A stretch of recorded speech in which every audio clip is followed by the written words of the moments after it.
So I did a thing, and I brought DRIF6.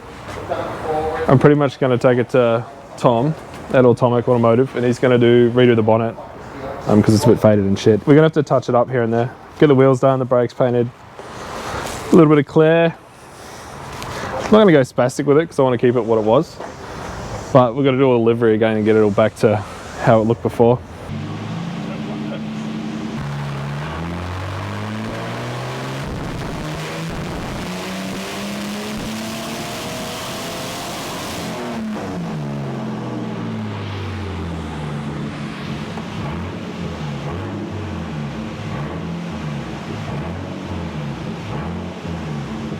Alright, it's back and it looks better than it has in a long time.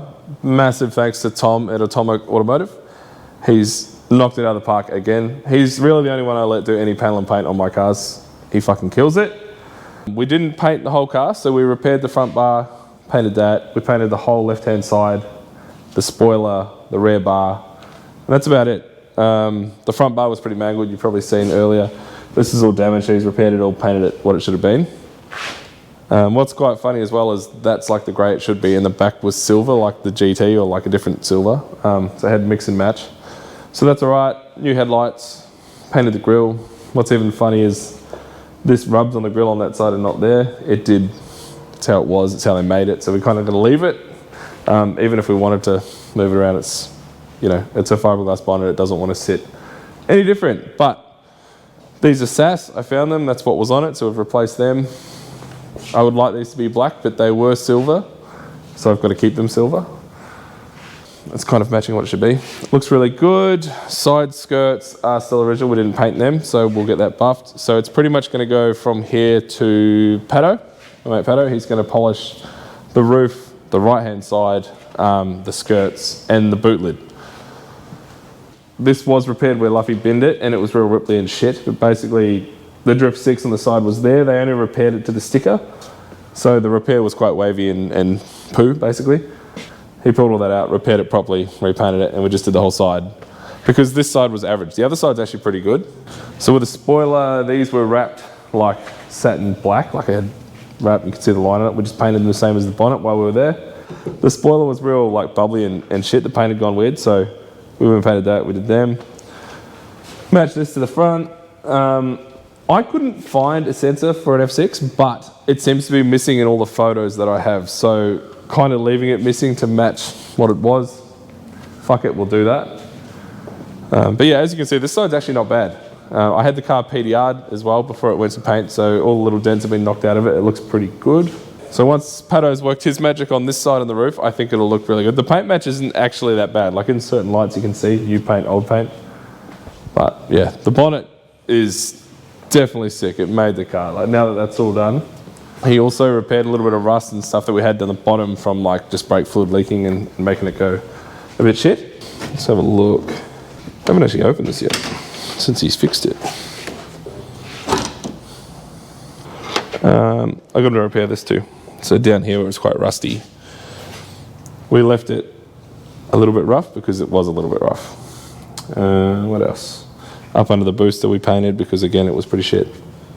So the blue is going to get redone. We're going to repaint the sway bars. We'll get to that. But for now, most of this is pretty good.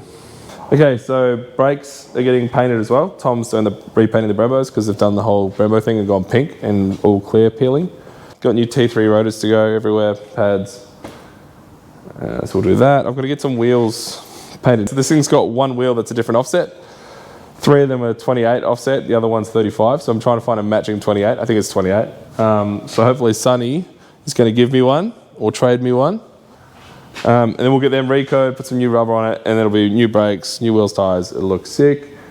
Intercoolers come out. The old corroded, fucked one's gone. We also painted that Rio. So underneath we cleaned it up. It was real rusty and nasty. We cleaned it up. He filled it all, painted it. So yeah, we filled it, cleaned it, and then Tom, when he sprayed it in, he even gave the overspray of the black, because they sprayed it black with a rattle can and oversprayed it, and he's made it match. So it's pretty cool when the bar's off, it looks as it did. The Process West cooler goes in, fills all that up, so it doesn't look so shit when there's a cooler in there. Also these are all missing, so dash vents, the F6 spares are back in it, got the silver ICC, the gauges, Starting to get it all together. The loom was still there, so oil pressure works, boost pressure works. The only thing is we're going to put a big cooler in it, so I'm actually going to drill and tap the original boost sensor into the new Process West cooler, just so it's going to max that gauge out, but it's got to, you know, it'll look the part and it'll work. Until it's over 14 pound, then it won't work. So from here, body-wise now, Pato does his thing. Once Pato's done polishing the leftover bits, it's going to go down to Mark and Summer at Sequoia Media. He's going to put all the original livery back on the car, and then it's going to come back, and it's going to go back to Pato, and he's going to ceramic coat the whole thing, because I don't know what Matt's like, but touching it, you know, it's going to turn shit pretty quick. So then it's going to be stickered, painted, ready to go. We'll get on the hoist, we'll finish the suspension stuff we've got to do, and the brakes. Interior-wise, I had the windscreen out, got another windscreen put in because it was cracked. While it was out, I pulled the roof lining out because it was sagging and doing the whole B-series thing. It's good, I'm tall, it's giving me a bit more headroom anyway. Cool, so what else happened? We pulled the motor, the box, everything out of it, and it's got a built motor. I didn't know if it was going to be a built motor. It is a built motor, so the rumours were true. I don't know who built the motor or anything about it. I would like to know if someone knows who actually built the motor. I hear a rumour it's from Sydney. No one can tell me. Yeah, so we'll go check that out anyway. I'll show you what it's got and what it doesn't have, what it needs. Yeah. So this is the turbo manifold off it. Just your standard B-series 3582.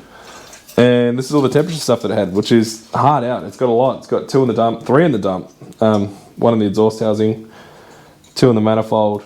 And I think that was from when it was a development car for Alice Springs, testing all the temperature stuff and load stuff up there, giving it a hard time basically. It's a little sad, it's pretty noisy. So I'm gonna just put another genuine core on it. I wanna keep it what it is. It's a bit shit. I'm going to put a dump pipe on, so I'm going to go 4-inch. So I have to get rid of this, which means I have to lose these 2. They don't work, but I want to leave them. They're, in all the photos, they're always coiled up above the heat shield. So we're going to leave them coiled up above the heat shield, just to keep in the originality of what it is. But yeah, we are going to lose these 2, so we might just tie them down and do something with it. Yeah, so that's that. So this is the motor out of it. Pulled it down, haven't really found anything wrong with it. Has forged pistons. It looks to be pretty new. Old school pistons, so these are like 8-to-1. These are really dished. Like if you compare it to like a stock piston, not much of a dish. Yeah, so these are going to be definitely down, which will be good back in the day when they ran 98. You know, running around on pump fuel like that, but we're going to be at the 85, so I would have preferred to be a newer style piston, but hey, we thought it was stock. So, forged pistons, some form of I-beam rod. I don't know what the rod is. I can't see any branding, but it does have ARP 2000 bolts. And Arius pistons, which I think became CP. I'm pretty sure that was like an early CP piston. But it looks like it's done no work. Like the sump was clean as, everything was clean as. I reckon it was put together, used a bit, and then done. Yeah, on the front, it says DRIF6, so it's been to a machine shop. Someone built it. This oil pump I just put together, so it's got boundary backing plate and gears. The oil pump on it had been apart. No, I kept the gears. So that's what was in it. This is the backing plate and the gears. They are original, but it had been apart, so I don't know whether they had cryoed these gears to try and get some strength, because this would have been pre-buying billet gears off the shelf. I don't know, but it had been apart before, so maybe they broke gears and just changed them. I did notice actually, yeah, this one. So this gear's actually got this bit of shit standing up in it, and it had marked the original oil pump. So maybe it had broken and they just slapped gears in it, or like I said, they pulled it apart, cryoed it, hoping to make them a bit stronger, hoping for the best. But now it's got boundary backing plate, pump gears, high pressure spring, new wiring, put it all back together. Pretty much the plan now is to reseal it, put it back together as it was. Genuine head gasket, ARP head studs. I did change the valve springs to crow springs. Now why did I do that? It had springs in it, but I've been bitten in the ass before where you reuse old springs and they've gone soft over time, and then you're doing springs on the dyno and that's no fun. But my guy did test the springs while they were out, and he actually said they were pretty good. They weren't far off the crows. So I'll keep these for another project, for sure. But yeah, I didn't feel like getting bitten in the ass and doing that twice. So it's a basic built motor. It'll have stud springs, all the stuff. Now that I know it's got this, honestly, I'm going to screw it a bit harder than I thought. I'll probably try and max that turbo out, make sort of 450 on the 85. And yeah, sick. So this is everything off it. It's set around for a bit, as you can see, there's a bit of rust on the chain and stuff. But like, it's clean, man. Like, it's everything in this motor has done no work. So I don't know how many Ks it had actually done, but you don't see these things like this anymore when you pull them apart. So really good base to start. Even the head, yeah, we just had it cleaned up, but everything checked out, vacuum tested fine. So yeah, fresh gasket, put it back together and send it, pretty much is the plan. This is the new cover for it. It's B series, it's been hydroblasted, painted, and also we've done dash fittings on it because we're going to run a catch can because of the nature of the car. Like, it's a track car, it's going to get used, it's going to be on the 85. That's the way to go. Factory, it just went to the intake, and I don't want to do that to this car, especially now that I know it's built. Probably breathes a little bit, and it's going to get a hard time. But mainly, this is all corroded and, you know, from salt and being all over the world, basically. It's all turned to shit. So that's going on the shelf, brand new one's going on. We'll reuse this. I might even find another one. I think I've got a spare one somewhere. Inlet manifold and the whole one-off thing, that's getting soda blasted currently, so that's going to come back basically a nice raw aluminium. Same with the sump, the timing case, all that's going to come back. The engine mount brackets even, I took them off, I'm going to get them done. I left this one because it's a bit ratty. I've got a couple of new ones getting done. So when this is done, it should look like a brand new engine going back in the hole. So I'm hoping, same with the pipes, they're all going to get remade, repainted blue. Any of the blue in the engine bay is getting redone, like all these little brackets.